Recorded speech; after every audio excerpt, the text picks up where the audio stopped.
പ്രിയപ്പെട്ട വിദ്യാർത്ഥികളെ ഒരിക്കൽ കൂടി ബയോവേർഡിലേക്ക് സ്വാഗതം. ഇന്ന് നമ്മൾ ന്യൂറൽ കൺട്രോൾ ആൻഡ് കോർഡിനേഷൻ എന്ന ചാപ്റ്ററിലെ പ്രീവിയസ് ഇയർ ക്വസ്റ്റ്യൻസ് ആണ് ഡിസ്കസ് ചെയ്യാൻ പോകുന്നത്. ഈ ഒരു ചാപ്റ്റർ നേരത്തെ വളരെ അത്യാവശ്യം വലിയൊരു ചാപ്റ്ററായിരുന്നു. ഇപ്പോൾ ഈ ഒരു ചാപ്റ്റർ ചെറുതാക്കി കുറേ ടോപ്പിക്സൊക്കെ കട്ട് ചെയ്തിട്ടുണ്ട്.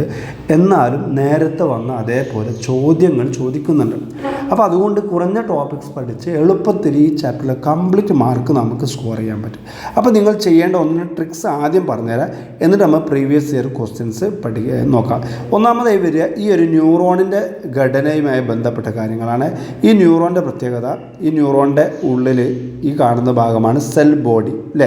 ഈ സെൽ ബോഡിൻ്റെ അകത്ത് കാണപ്പെടുന്ന ഈ ഗ്രാന്യൂളുകൾ, ചെറിയ തരികളെ വിളിക്കുന്ന പേരാണ് നെസിൽസ് ഗ്രാന്യൂൾ.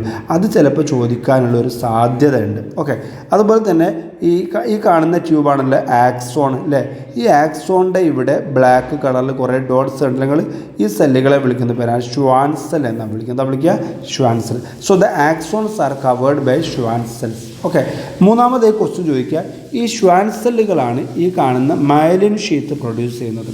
ഇങ്ങനെ ഷ്വാൻ സെല്ലുകൾ മയലിൻ ഷീത്ത് ഉൽപ്പാദിപ്പിച്ചിട്ടുണ്ടെങ്കിൽ ഇത്തരം ന്യൂറോണുകളെ മയലിനേറ്റഡ് നെർവ് ഫൈബർ എന്നാണ് വിളിക്കുക. എന്നാൽ ചില സമയത്ത് ഷ്വാൻ സെല്ലുകൾ പ്രസൻ്റ് ആണെങ്കിലും മയലിൻ ഷീത്ത് പ്രൊഡ്യൂസ് ചെയ്യുന്നുണ്ടാവില്ല. അത്തരം ന്യൂറോണുകളെ അൺമയലിനേറ്റഡ് നെർവ് ഫൈബർ എന്നാണ് നമ്മൾ വിളിക്കുക. ഇത്രയും കാര്യങ്ങൾ നമ്മൾ 10ാം ക്ലാസ്സിലോ പഠിച്ച ന്യൂറോണിൻ്റെ ഘടനയിൽ നിന്നും വ്യത്യസ്തമായ പുതിയ കാര്യങ്ങളായതുകൊണ്ട് ഇതായിരിക്കും മിക്കവാറും എക്സാമിന് ചോദിക്കാൻ സാധ്യതയുള്ളത്. ഓക്കെ, ഇനി നിങ്ങൾ നോക്ക്, ഈ ഒരു ന്യൂറോണിൻ്റെ പ്രത്യേകത, ഇതിൽ ഒരുപാട് ഡെൻഡ്രൈറ്റ് ഉണ്ടല്ലോ, മെനി ഡെൻഡ്രൈറ്റ് ഉണ്ടല്ലോ. എന്നാൽ ആക്സോൺ ഒന്ന് മാത്രമല്ലേ ഉള്ളൂ. ഇത്തരം ന്യൂറോണുകളെ നമ്മൾ വിളിക്കുന്ന പേരാണെന്ത്? മൾട്ടി പോളാർ ന്യൂറോൺ എന്നാണ് വിളിക്കുക. ഓക്കെ, എന്നാൽ ചില ന്യൂറോണുകൾക്ക് ഒരു ഡെൻഡ്രൈറ്റും ഉണ്ടാവും, ഒരു ആക്സോണും ഉണ്ടാവും. എന്താ ഉണ്ടാവുക? ഒരു ഡെൻഡ്രൈറ്റും ഒരു ആക്സോണും മാത്രമുള്ള ന്യൂറോണുകളുമുണ്ട്. ഇത്തരം ന്യൂറോണുകളെ നമ്മൾ വിളിക്കുന്ന പേരാണ് ബൈപോളാർ ന്യൂറോൺ എന്നാണ് വിളിക്കുക. എന്താ വിളിക്കുക? Bipolar neuron. നമ്മുടെ കണ്ണുകളിലുള്ള റോഡ് സെല്ലുകൾ, അതുപോലെ കോൺ സെല്ലുകളൊക്കെ ഇതിന് എക്സാമ്പിളാണ്. അപ്പോൾ ബൈപോളാർ ന്യൂറോൺ കാണപ്പെടുന്നത് എവിടെയാണെന്ന് ചോദിച്ചു കഴിഞ്ഞാൽ rod cell and cone cell എന്ന് എഴുതാം. അതല്ലെങ്കിൽ ഈ കാണുന്ന നമ്മുടെ കണ്ണിലുള്ള റെറ്റിന എന്നും നമുക്ക് എഴുതാം. കാരണം റെറ്റിനയിലാണ് റോഡ് സെല്ലുകളും കോൺ സെല്ലുകളും സാധാരണയായിട്ട് കാണപ്പെടുന്നത്. ഇനി നിങ്ങളോട് എക്സാമിൽ ചോദിക്കാൻ സാധ്യത ഉള്ളത് ഈ ഒരു ഭാഗമാണ്.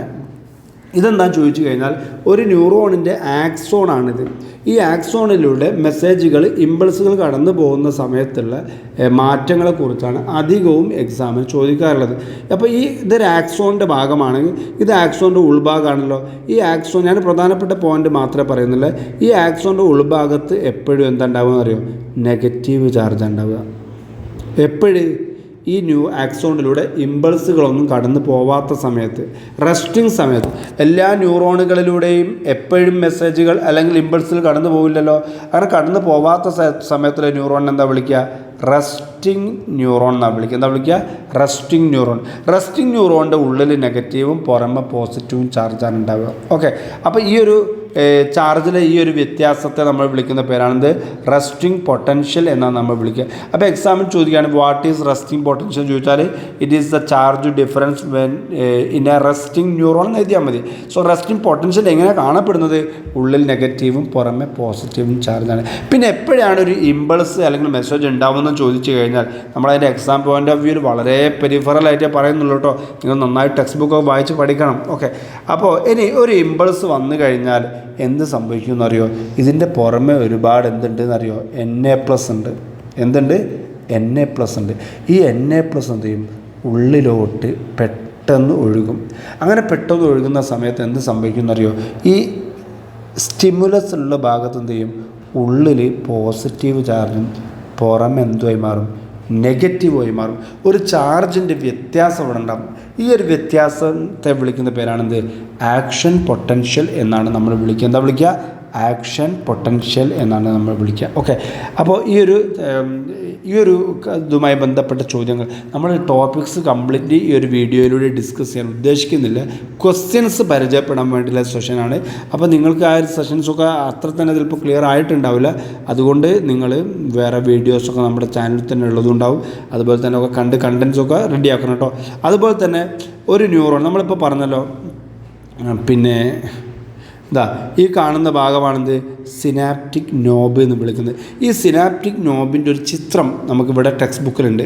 ഈ ഒരു ഡയഗ്രം, ഈ ഡയഗ്രം തന്നുകൊണ്ട് മുൻപ് പലപ്പോഴും എക്സാമിന് ക്വസ്റ്റ്യൻ വന്നിട്ടുണ്ട് കേട്ടോ. ഇതിൻ്റെ ഈ ഒരു ഭാഗം അടയാളപ്പെടുത്താൻ ഇതെന്താണ്, ആക്സോൺ ആണ്, ഇത് ആക്സോൺ ടെർമിനലാണ്, ഇത് ഈ കാണുന്ന ഈ ബബിൾസ് ഉണ്ടല്ലോ ഇത് നമ്മൾ വിളിക്കുന്ന പേരാണിത് സിനാപ്റ്റിക് വെസിക്കിൾ എന്നാണ് വിളിക്കുക സിനാപ്റ്റിക് വെസിക്കിൾ. ഈ സിനാപ്റ്റിക് വെസിക്കിളിൻ്റെ അകത്തൊരു മഞ്ഞ നിറത്തിലുള്ള സാധനം ഉണ്ടല്ലോ അതിൻ്റെ പേരാണെന്ത് ന്യൂറോ ട്രാൻസ്മിറ്റർ എന്നാണ് വിളിക്കുക. അത് ഈ ന്യൂറോണിൻ്റെ ഗ്യാപ്പിലോട്ട് റിലീസ് ചെയ്യും. അതുപോലെ തന്നെ ഈ കാണുന്നതാണ് പോസ്റ്റ് സിനാപ്റ്റിക് മെംബ്രെയിൻ, ഇതാണ് റിസപ്റ്റർ. ഇതൊക്കെ അടയാളപ്പെടുത്താൻ വേണ്ടി പല തവണയായിട്ട് എക്സാമിന് വന്നിട്ടുണ്ട്. ഈ ഒരു ഡയഗ്രം പഠിക്കാൻ നിങ്ങൾ എക്സാമിന് പോവുകയെന്ന് ചെയ്യാൻ പാടില്ല കേട്ടോ. ഓക്കെ, അത്രയും റെഡി ആയിട്ട് പോവുക. അതുപോലെ തന്നെ മറ്റൊരു ക്വസ്റ്റ്യൻ വരാൻ സാധ്യതയുള്ളത് നമ്മുടെ തലച്ചോറുമായി ബന്ധപ്പെട്ട ഭാഗമാണ്. നമ്മുടെ തലച്ചോറിന് ബ്രെയിനിന് പ്രധാനമായിട്ടും 3 ഭാഗമുണ്ട്. അതിൽ ഒന്നാണ് ഫോർ ബ്രെയിൻ എന്നാണ് വിളിക്കുക. ഈ ഫോർ ബ്രെയിനിൽ വരുന്ന ഒരു ഭാഗം സെറിബ്രമാണ്, 2 തലാമസ് ആണ്, 3 ഹൈപ്പോ തലാമസ് ആണ്. ഓക്കെ, ഈ സെറിബ്രത്തിൻ്റെ തലച്ചോറിൻ്റെ ഏറ്റവും വലിയ ഈ ഒരു ഭാഗമാണെന്ത് നമ്മുടെ സെറിബ്രം എന്ന് വിളിക്കുന്നത്. ഒരാളെ ബോഡിയിൽ ഇങ്ങനത്തെ 2 സെറിബ്രം ഉണ്ടാകും. ഈ 2 സെറിബ്രത്തെയും തമ്മിൽ പരസ്പരം കണക്ട് ചെയ്യുന്നൊരു ഭാഗമുണ്ട്, അതാണ് കോർപ്പസ് കലോസം എന്നാണ് നമ്മൾ വിളിക്കുക. എന്താണ്? സോ എക്സാമിൽ ചോദിക്കും സെറിബ്രത്തിൻ്റെ 2 സെറിബ്രത്തെയും കണക്ട് ചെയ്യുന്ന ഭാഗം കോർപ്പസ് കലോസമാണ്. അതുപോലെ തന്നെ ഈ ഹൈപ്പോതലാമസ് ആണ് പിന്നെ വിശപ്പ്, ദാഹം, ടെമ്പറേച്ചർ ഇതിനൊക്കെ കൺട്രോൾ ചെയ്യുന്നത്. അതുപോലെ നമ്മുടെ തലച്ചോറിൻ്റെ മറ്റൊരു 2ാമത്തെ ഭാഗമാണ് മിഡ് ബ്രെയിൻ. അതുപോലെ 3ാമത്തെ ഭാഗമാണ് ഹൈൻഡ് ബ്രെയിൻ. ഹൈൻഡ് ബ്രെയിൻ്റെ ഭാഗമാണ് പോൺസ്, സെറിബെല്ലം, മെഡുല എന്നിവയൊക്കെ. ഇതുമായി ബന്ധപ്പെട്ട ക്വസ്റ്റ്യൻസ് വരും. അതെങ്ങനെയാണ് വരിക എന്നുള്ളത് നമ്മൾ നെക്സ്റ്റ് സെഷനിൽ വിശദീകരിക്കും. ഓക്കെ, അതുപോലെ തന്നെ എക്സാമിന് നമുക്ക് എക്സ്പെക്റ്റ് ചെയ്യാവും. ഇത്രയും കാര്യങ്ങളാണ് പ്രധാനമായിട്ട് നമുക്ക് ചോദിക്കുക. ഇനി വരുന്ന ഭാഗങ്ങൾ നമുക്ക് എന്ത് ചെയ്യുക, നമ്മുടെ ചോദ്യങ്ങളിലൂടെ. ഇപ്പോൾ ചാപ്റ്റർ പരിചയപ്പെട്ടു, ഇനി നമ്മൾ ചോദ്യങ്ങളിലോട്ട് പോവാം. ഇനി നമുക്ക് നോക്കുക, ഇവിടെ ഒന്നാമത്തെ ക്വസ്റ്റ്യൻ ഇവിടെ കാണാൻ പറ്റും. ഒരു സിനാപ്റ്റിക് നോബ് തന്നിട്ട് ഇവിടെ എ എന്ന് അടയാളപ്പെടുത്തി എന്താ ചോദിക്കുന്നുണ്ട്. ഈ എ എന്ന് അടയാളപ്പെടുത്തിയിരിക്കുന്നത് എന്താണ്, സിനാപ്റ്റിക് വെസിക്കിളാണ്. അതുപോലെ ബി എന്താ, പ്രീ സിനാപ്റ്റിക് ന്യൂറോൺ ആണ്. സി സിനാപ്റ്റിക് ക്ലഫ്റ്റ് ആണ്. ഡി പോസ്റ്റ് സിനാപ്റ്റിക് മെംബ്രെയിൻ ആണ്. ഇതുപോലെ ഒരുപാട് തവണ താഴെ കാണിച്ചുതരാം നിങ്ങൾക്ക് കേട്ടോ. പിന്നെ അടുത്തതാണ് name 2 different types of synapse. Different types of സിനാപ്സിനെ പറ്റി ചോദിക്കുന്നുണ്ട്. ഈ സിനാപ്സ് എന്ന് പറഞ്ഞാൽ ഇതിപ്പോൾ ഒരു ന്യൂറോൺ ആണല്ലോ, ഇത് 2ാമത്തെ ന്യൂറോണും ആണല്ലോ. ഈ 2 ന്യൂറോണിൻ്റെയും ഇടയിലുള്ള ഈ ഒരു സ്ഥലത്തെ വിളിക്കുന്ന പേരാണെന്ത്, സിനാപ്സ് എന്ന് നമ്മൾ വിളിക്കുന്നത്. ഈ സിനാപ്സിൻ്റെ പ്രത്യേകത 2 തരം സിനാപ്സുകളുണ്ട്. ഇവിടെ നിങ്ങൾ നോക്കൂ, ഈ 2 ന്യൂറോണിൻ്റെ സിനാപ്സിൻ്റെയും ഇടയിൽ ഒരു ഗ്യാപ്പ് കാണാൻ പറ്റും. എന്നാൽ ചില സിനാപ്സുകളിൽ ഈ 2 ന്യൂറോൺ എന്തെങ്കിലും വളരെ ക്ലോസ് ആയിരിക്കും. ഇങ്ങനെ ഒരു ന്യൂറോണിൻ്റെ 2 ന്യൂറോണുകൾ തമ്മിൽ വളരെ അടുത്തടുത്താണെങ്കിൽ ആ ഒരു സിനാപ്സിനെ നമ്മൾ വിളിക്കുന്ന പേരാണെന്ത്, ഇലക്ട്രിക്കൽ സിനാപ്സ് എന്നാണ് വിളിക്കുക. ഇലക്ട്രിക്കൽ സിനാപ്സ് എന്നാണ് വിളിക്കുക. ഇത് വളരെ വളരെ ഇമ്പോർട്ടൻ്റ് ആണ്, നിർബന്ധമായിട്ട് പഠിച്ചു പോകണം. അപ്പോൾ ഇലക്ട്രിക്കൽ സിനാപ്സ് എന്ന് പറഞ്ഞാൽ എന്താ, ഒരു സിനാപ്സിന് മുൻപുള്ള ന്യൂറോൺ എന്താ വിളിക്കുക അറിയോ, പ്രീ സിനാപ്റ്റിക് ന്യൂറോൺ എന്നാണ് വിളിക്കുക. ഇതാണ് പ്രീ സിനാപ്റ്റിക് ന്യൂറോൺ. ഇതാണ് സിനാപ്സിൻ്റെ മുമ്പുള്ള ന്യൂറോൺ. ഇത് സിനാപ്സ് കഴിഞ്ഞിട്ടുള്ള ന്യൂറോൺ അല്ലേ. അപ്പോൾ അതിന് നമ്മൾ എന്താ വിളിക്കുക അറിയാം, പോസ്റ്റ് സിനാപ്റ്റിക് ന്യൂറോൺ ആണ്. സോ ഈ പ്രീ സിനാപ്റ്റിക് ന്യൂറോണും പോസ്റ്റ് സിനാപ്റ്റിക് ന്യൂറോണും വളരെ ക്ലോസ് ആണെങ്കിൽ അതിന് നമ്മൾ ഇലക്ട്രിക്കൽ സിനാപ്സ് എന്ന് വിളിക്കാം. ഈ ഇലക്ട്രിക്കൽ സിനാപ്സിൻ്റെ പ്രത്യേകത, ഇവിടെ ഈ ഇമ്പൾസുകൾ ഒരു ന്യൂറോണിൽ നിന്ന് അടുത്ത ന്യൂറോണിലേക്ക് നേരിട്ട് സഞ്ചരിക്കും. ഈ സന്ദേശങ്ങൾ കടന്നു പോകുന്നത് ഇലക്ട്രിക്കൽ ഇമ്പൾസുകളായിട്ടാണ്. ആ ഇലക്ട്രിക്കൽ ഇമ്പൾസുകൾ ഈ 2 ന്യൂറോണും വളരെ അടുത്തായതുകൊണ്ട് ഒരു ന്യൂറോണിൽ നേരിട്ട് എന്ത് ചെയ്യും, അടുത്ത ന്യൂറോണിലോട്ട് കടന്നു പോകും. ഓക്കെ, എന്നാൽ അടുത്തൊരു തരം സിനാപ്സുകളാണ് കെമിക്കൽ സിനാപ്സുകൾ. കെമിക്കൽ സിനാപ്സ് എന്ന് പറഞ്ഞാൽ എന്താണെന്നറിയോ, ഒരു ന്യൂറോണിൻ്റെയും അതായത് പ്രീ സിനാപ്റ്റിക് ന്യൂറോണിൻ്റെയും പോസ്റ്റ് സിനാപ്റ്റിക് ന്യൂറോണിൻ്റെയും ഇടയിൽ ഒരു ക്ലഫ്റ്റ് ഉണ്ടാവും. എന്താ ക്ലഫ്റ്റ് എന്ന് പറഞ്ഞാൽ, ഒരു വിടവ് ഉണ്ടാവും, ഗ്യാപ്പ് ഉണ്ടാവും. അങ്ങനത്തെ ഉള്ള സിനാപ്സാണ് എന്ത്, കെമിക്കൽ സിനാപ്സ്. ഈ കെമിക്കൽ സിനാപ്സിൽ ഗ്യാപ്പ് ഉള്ളത് കൊണ്ട് ഈ ഇലക്ട്രിക് കറണ്ടിന് ഈ ന്യൂറോണിൽ നിന്ന് അടുത്ത ന്യൂറോണിലോട് എന്ത് ചെയ്യാൻ പറ്റില്ല, നേരിട്ട് ഇറങ്ങാൻ സാധിക്കില്ല. അതിന് പകരം എന്ത് ചെയ്യുമെന്ന് വെച്ചാൽ, ഈ ന്യൂറോണിലെ സിനാപ്റ്റിക് നോബ് ഉണ്ടല്ലോ, ഇയാൾ ഈ ഗ്യാപ്പിലേക്ക് എന്ത് ചെയ്യും, ചില കെമിക്കൽസ് റിലീസ് ചെയ്യും. ഈ കെമിക്കൽസുകളെ നമ്മളെന്താ വിളിക്കുക, ന്യൂറോ ട്രാൻസ്മിറ്റർ എന്നാണ് വിളിക്കുക.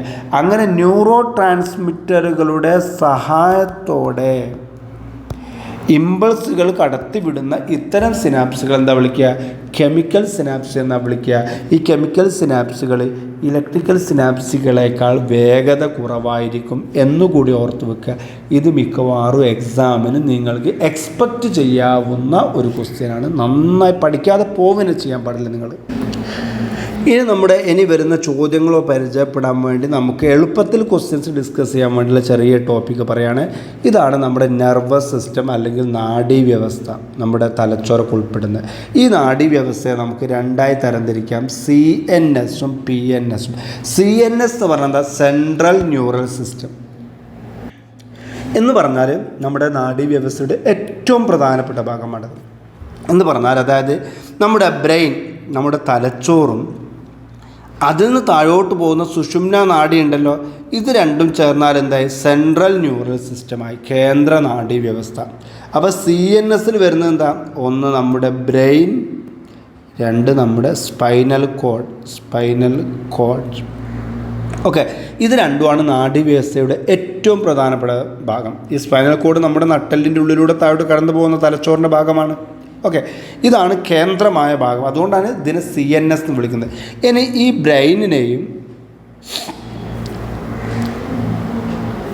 ഈ ബ്രെയിനിനെ മറ്റു അവയവങ്ങളുമായി ബന്ധിപ്പിക്കുന്ന നെർവുകളുണ്ട്. അതിനെ ക്രാനിയൽ നെർവ് എന്ന് വിളിക്കും. സ്പൈനൽ കോഡിനെ മറ്റു അവയവങ്ങളുമായി ബന്ധിപ്പിക്കുന്ന നെർവുകളുണ്ട്. അതിനെ സ്പൈനൽ നെർവ് എന്ന് വിളിക്കും. ഇവയെല്ലാമാണ് ഈ കേന്ദ്രത്തെ പുറം ലോകവുമായി ബന്ധിപ്പിക്കുന്നത്. അതിനെ വിളിക്കുന്ന പേരാണെന്ത്? PNS എന്നാ വിളിക്കുക, പെരിഫറൽ ന്യൂറൽ സിസ്റ്റം എന്നാ വിളിക്കുക. എന്താ വിളിക്കുക? Peripheral neural system. ഈ പെരിഫറൽ ന്യൂറൽ സിസ്റ്റത്തിനെ ANS അല്ലെങ്കിൽ ഓട്ടോണോമിക് ന്യൂറൽ സിസ്റ്റം എന്നും, അതുപോലെ വേറൊരു ഭാഗമാണ് സോമാറ്റിക് ന്യൂറൽ സിസ്റ്റം എന്നും വിളിക്കുക. ഓട്ടോണോമസ് ന്യൂറൽ സിസ്റ്റത്തിൻ്റെ പ്രത്യേകത, അത് ഇൻവോളണ്ടറി ആയിട്ടുള്ള ഓർഗാൻസിനെ കൺട്രോൾ ചെയ്യുന്നത്. അത് ഓട്ടോണോമസ് ആണ്, ഓട്ടോമാറ്റിക് ആണ്, അത് സ്വയം പ്രവർത്തിക്കുന്നതാണ്. നമുക്കതിൽ പങ്കൊന്നുമില്ല. ഓട്ടോണോമസ് ആണ് സ്വയം ഭരണ കഴിവുള്ളതെന്നാണ് അർത്ഥം കേട്ടോ. അപ്പോൾ ഇത് നമ്മുടെ ഓട്ടോണോമിക് ന്യൂറൽ സിസ്റ്റം എന്നൊരു ഭാഗമാണ്. ഈ ഓട്ടോണോമിക് ന്യൂറൽ സിസ്റ്റത്തിന് സിമ്പതറ്റിക് ആൻഡ് പാരാസിമ്പതറ്റിക് എന്നീ രണ്ട് ഭാഗമാണ്. നിങ്ങൾ 10ാം ക്ലാസ് പഠിച്ചിട്ടുണ്ടാവും. അതുപോലെ സോമാറ്റിക് ന്യൂറൽ സിസ്റ്റം ഓട്ടോണോമിക് അല്ല, നമ്മുടെ ഇഷ്ടം പോലെ കൺട്രോൾ ചെയ്യാൻ പാവുന്ന വോളണ്ടറി ഓർഗാൻസിനെയാണ് കൺട്രോൾ ചെയ്യുന്നത്. ഐച്ഛികമായ അവയവങ്ങൾ. വോളണ്ടറിൻ്റെ ഓപ്പോസിറ്റാണ് ഓട്ടോണോമിക് ഒരർത്ഥത്തിൽ. വോളണ്ടറി ആണ് നമ്മുടെ ഇഷ്ടം പോലെ പ്രവർത്തിക്കുന്നത്, നമ്മുടെ ഇഷ്ടം പോലെ അല്ലാത്തതാണെന്ത്? Autonomic neural system. അപ്പോൾ ഇതിലെങ്ങനെ ക്വസ്റ്റ്യൻ വരാൻ ചോദിച്ചു കഴിഞ്ഞാൽ ഇതിൻ്റെയൊക്കെ ചില ഭാഗങ്ങൾ ബ്ലാങ്ക് ആക്കി തന്നിട്ട് നമ്മളോടത് ഫില്ല് ചെയ്യാൻ പറയാറുണ്ട്. നമുക്ക് ക്വസ്റ്റ്യൻ നോക്കാൻ നേരം. ഇനി നമ്മൾ നേരത്തെ എക്സ്പ്ലെയിൻ ചെയ്ത ചില ടോപ്പിക്സുമായി ബന്ധപ്പെട്ടിട്ടുള്ള കുറേ ക്വസ്റ്റ്യൻസ് നമ്മൾ നോക്കാം. ഓക്കെ, ഇനിതാ നമ്മുടെ ബ്രെയിൻ്റെ ഫോർ ബ്രെയിൻ കൊടുത്തിട്ടുണ്ട്. അതിൽ വരുന്നത് നമ്മൾ നേരത്തെ പറഞ്ഞതാണ്, cerebrum, thalamus, hypothalamus. Mid brain ഇവിടെ D എന്ന് കൊടുത്തിട്ടുണ്ട്. പക്ഷേ ഇവിടെ ഒരു കൺഫ്യൂഷൻ എന്താണെന്ന് ചോദിച്ചു കഴിഞ്ഞാൽ, മിഡ് ബ്രെയിന് 2 പാർട്ടുണ്ട്. 2 പാർട്ട് ഏതാണെന്ന് ചോദിച്ചു കഴിഞ്ഞാൽ ഞാൻ ഇവിടെ ഒരു ഇത് കൊടുത്തിട്ടുണ്ട്. ഒരു 1 സെക്കൻഡ്. ഇതാ ഇവിടെ മിഡ് ബ്രെയിൻ്റെ 2 ഭാഗം എന്ന് ചോദിച്ചു കഴിഞ്ഞാൽ, ഓക്കെ, അത് കാണുന്നില്ല.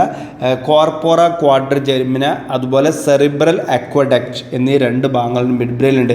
അപ്പോൾ ഇവിടെ Cയും Dയും തന്നിരുന്നെങ്കിൽ നമുക്ക് എന്ത് ചെയ്യായിരുന്നു? ഫില്ല് ചെയ്യാമായിരുന്നു. അതെങ്കിൽ ഏതെങ്കിലും ഒന്ന് തന്നാൽ കറക്റ്റ് കൊടുക്കാൻ പറ്റിയിരുന്നു. അപ്പോൾ ഇവിടെ തൽക്കാലം നിങ്ങൾക്ക് സെറിബ്രൽ അക്വാഡക്റ്റും എഴുതാം, കോർപ്പോറ ക്വാഡ്രിജെർമിന രണ്ടും എഴുതാൻ സാധിക്കും. ഇനി ഹൈൻഡ് ബ്രെയിനിൽ ഇവിടെ മെഡുല കൊടുത്തിട്ടുണ്ട്, പോൺസ് ആൻഡ് സെറിബെല്ലം ഫില്ല് ചെയ്താൽ മതി അല്ലേ. Which part of the brain control the respiration and gastric secretion? റെസ്പിറേഷനും ഗ്യാസ്ട്രിക് സെക്രീഷനെയും കൺട്രോൾ ചെയ്യുന്ന ഭാഗം. ഇതൊക്കെ ഇൻവോളണ്ടറി ആക്ഷൻ ആണല്ലോ. നമ്മുടെ തലച്ചോറിലെ മെഡുലയാണ് ഇൻവോളണ്ടറി ആയിട്ടുള്ള പ്രവർത്തനങ്ങളെ കൺട്രോൾ ചെയ്യുന്നത്. മെഡുല എന്ന് വിളിക്കുന്ന ഭാഗം ഏത് പ്രവർത്തനത്തെ കൺട്രോൾ ചെയ്യുന്നു? ഇൻവോളണ്ടറി ആയിട്ടുള്ള റെസ്പിറേഷൻ നമുക്ക് കൺട്രോൾ ചെയ്യാൻ പറ്റുമോ? ഇല്ല. ഗ്യാസ്ട്രിക് സെക്രീഷൻ എന്ന് പറഞ്ഞാൽ നമ്മുടെ സ്റ്റൊമക്കിൽ നിന്നുണ്ടാകുന്ന കെമിക്കൽസിൻ്റെ പ്രൊഡക്ഷൻ, ഇതിനൊന്നും നമുക്ക് കൺട്രോൾ ചെയ്യാൻ പറ്റില്ലല്ലോ. അത്തരം കാര്യങ്ങളൊക്കെ ഏത് ചോദിച്ചാലും മെഡുല എന്നാണ് നമ്മൾ എഴുതേണ്ടത്.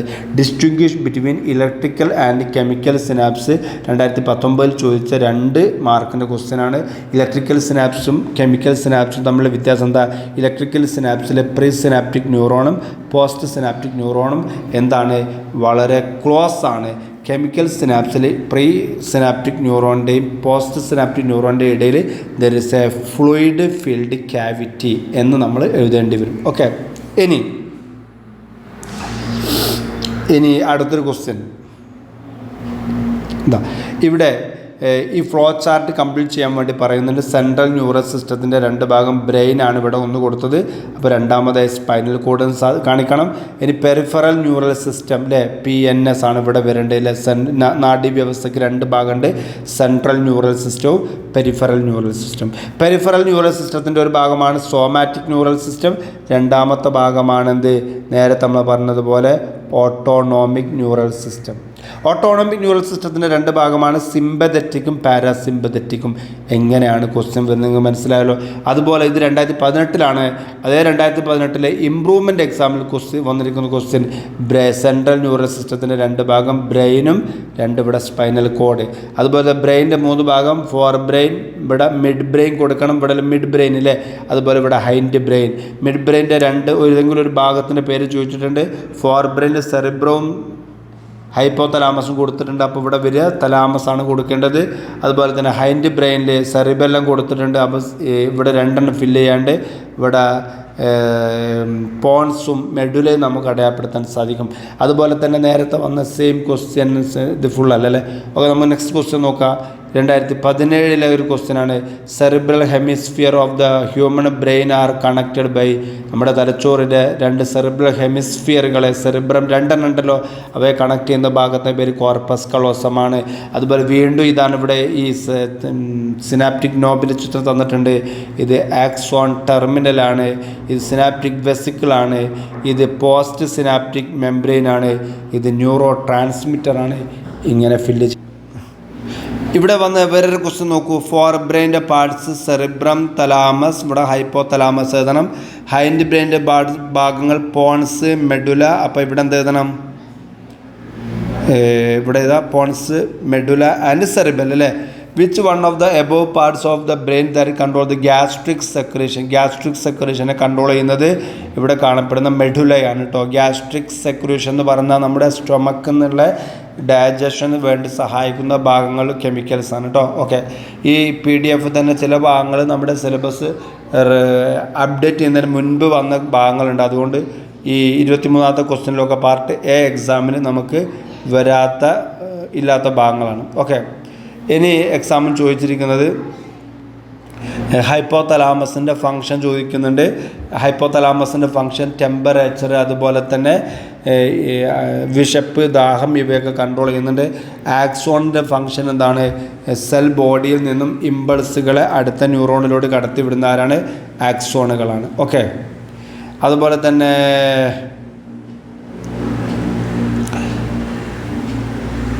വളരെ മനോഹരമായ നല്ലൊരു ക്വസ്റ്റ്യൻ എക്സാമിന് ഇങ്ങനത്തെ ഒരു ക്വസ്റ്റ്യൻ നമുക്ക് ഇത് നമ്മളെ സിലബസ് അപ്ഡേറ്റ് ഡിലീഷൻ വരുന്നതിന് മുൻപുള്ള ഭാഗമാണ്, എക്സാമിന് വരില്ല. ഓക്കെ, വീണ്ടും ഇവിടെ ഒരു ക്വസ്റ്റ്യൻ വന്നിട്ടുണ്ട്. ഞാനിത് വീണ്ടും എക്സ്പ്ലെയിൻ സമയം നഷ്ടപ്പെടുത്തുന്നില്ല. ഇതൊക്കെ ഫില്ല് ചെയ്യാൻ വേണ്ടി എന്താണ്? ആക്സോൺ ടെർമിനലാണ്. B സിനാപ്റ്റിക് വെസിക്കിളാണ്. 3 എന്താണ്? പോസ്റ്റ് സിനാപ്റ്റിക് മെംബ്രെയിനാണ്. 4ാമത്തത് ന്യൂറോ ട്രാൻസ്മിറ്ററാണ്. ഓക്കെ, ഈ 2013 വന്ന ഈ ഒരു ക്വസ്റ്റ്യൻ വളരെ പ്രധാനപ്പെട്ട ഒരു ക്വസ്റ്റ്യനാണ്. പിന്നെ ഇവിടെ ചോദിച്ചിരിക്കുന്നത് പോളറൈസ്ഡും ഡീപോളറൈസ്ഡും ആയിട്ടുള്ള ന്യൂറോണുകളെ എന്ത് ചെയ്യുക? റെപ്രസെൻ്റ് ചെയ്യാൻ പറയുന്നുണ്ട്.